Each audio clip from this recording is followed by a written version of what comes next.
At 12:07 a.m., every deleted photograph on Mara Venn's phone returned for exactly 3 seconds. Not the recent photographs, not the pictures in her camera roll, the deleted ones. They appeared as pale rectangles on a black screen, one after another, and every image showed the same impossible star above a different street in Lantern Street. Mara watched the first picture reappear above the old courthouse. The second hovered over a train platform. The third appeared above the roof of a closed library. Then, the fourth photograph opened.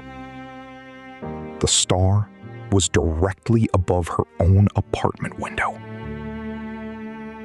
Mara dropped the phone. When she picked it up, the screen was empty.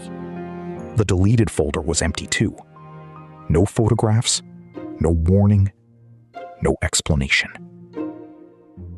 Only the time remained. 12:07. Mara Venn worked as a digital archivist. Her job was to recover damaged files, preserve photographs, and decide which pieces of a city's memory deserved another chance to be seen. She trusted old storage drives more than rumors. She trusted timestamps more than people. And she knew one thing about deleted files. They did not come back by themselves. At 12:07 the next night, Mara was ready. She placed 3 old phones on her desk, disconnected the building's internet, and opened a folder she had deleted 6 months earlier. It contained photographs from a community archive project, street corners, public buildings, and empty lots photographed before a redevelopment plan changed the center of the city. The phones stayed dark. Then, at exactly 12:07, all 3 screens lit up. The deleted photographs returned at the same time. Different phones, different cameras, same star. Mara enlarged the images and noticed the first clue. The star was never in exactly the same place in the sky. It shifted by a few degrees, but it always appeared above the same invisible line running through the city. She printed a map and marked each location: the courthouse, the train platform, the library, her apartment. When she connected the points, they formed a narrow path leading toward the old water tower on the eastern edge of Lantern Street. The water tower had been empty for 20 years. Mara went there before sunrise.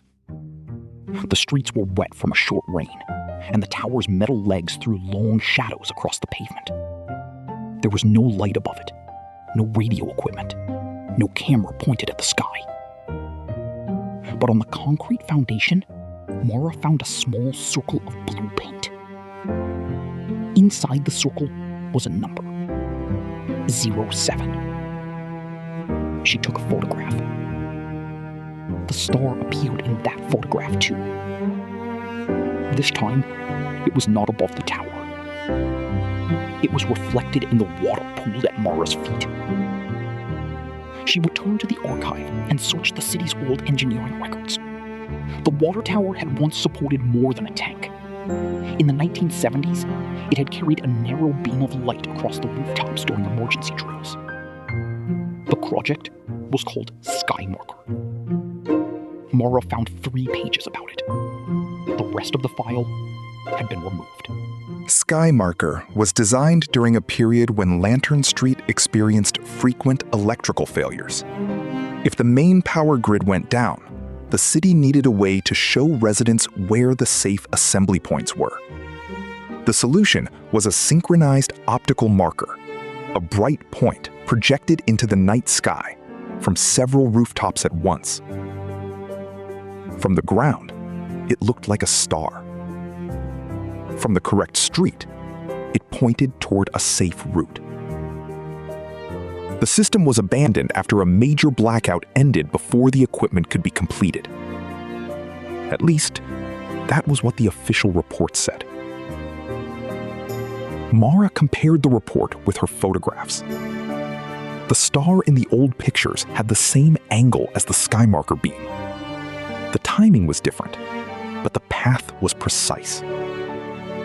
Someone had restarted a system that had been forgotten for decades.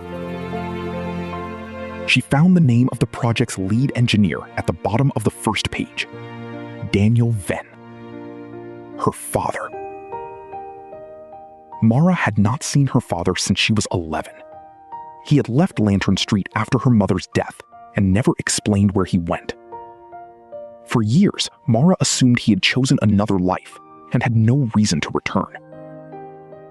Now his name was attached to a star appearing in deleted photographs. That evening, Mara searched her apartment for anything he might have left behind. In a storage box beneath the bed, she found an old cassette recorder, a brass key, and a photograph of the water tower. The photograph showed Daniel standing beside the tower in 1981. Above him was a bright point of light. On the back, he had written one sentence. "If the sky shows one star where there should be none, look for the people who were never counted." Mara played the cassette. At first, it contained only wind and the distant sound of traffic. Then her father's voice emerged, thin and interrupted. "The marker is not a signal from above," he said. "It is a signal for below. If the city loses its records, the route must remain visible." The recording stopped. Mara rewound it. The same sentence repeated, but the final words were missing. She brought the cassette to an old network engineer named Inez Calder, one of the few people listed in the Skymarker documents. Inez lived above a repair shop and kept obsolete equipment on every wall. When Mara showed her the photographs, Inez did not look surprised. She looked tired. "The system was never finished," Inez said. "Your father refused to shut it down." "Why?" Mara asked. "Because the blackout did not only erase electricity, it erased information. Addresses, hospital transfers, evacuation lists. People were moved, separated, or sent away, and some of their names disappeared from every official record." Inez opened a drawer and removed a small metal disc marked with the number 07. "The final marker was supposed to guide people to the emergency archive," she said. "But the archive was sealed before anyone could use it." "Where is it?" Inez pointed toward the water tower. Mara returned there and twirled her sentence. The blue circle on the foundation was glowing red, not with electricity, but with reflected light from somewhere above the rooftops. She placed the middle disc inside the circle. A section of the tower's concrete wall cleared. A narrow panel opened, revealing a fiber optic cable and a small mechanical switch. The switch had no label. Beside it was a second cassette recorder. Mara pressed play. Her father's voice filled the empty chamber. "If you found this, the marker has returned. The archive is beneath the old library. The entrance is not locked. It is waiting for the person who understands what the photographs are showing." The tape crackled. The star does not mark a place. It marks a connection. Every photograph is a record of someone standing near a person who was about to disappear from the city's memory. Mara ran to the closed library. The front doors were chained, but the basement entrance stood behind a row of wet recycling bins. The brass key from her apartment opened the lock. Below the library, she found a room filled with shelves. There were photographs, address cards, handwritten notes, transit tickets, and small objects labeled with names. Thousands of ordinary pieces of evidence that people had once lived in Lantern Street. The archive was not a secret weapon. It was a promise. When the official lists failed, someone had kept a second record. Mara found a folder marked Venn, Daniel. Inside was a single photograph of her father beside the sky marker control panel. On the back, he had written the last missing line from the cassette. A memory is safe only when more than one person can find it. At 12:07, every photograph in the room lit up with the same pale star. Mara understood then. The images were not returning because the city was haunted. They were returning because a damaged backup system had finally found a way to reconnect the archive with the devices that had recorded its missing names. The star was a calibration mark. The message was human. Mara spent the next 6 months restoring the archive. She matched photographs to addresses, repaired damaged names, and invited former residents to identify streets that no longer existed. The city did not recover every record. It did something better. It stopped pretending that the missing records had never mattered.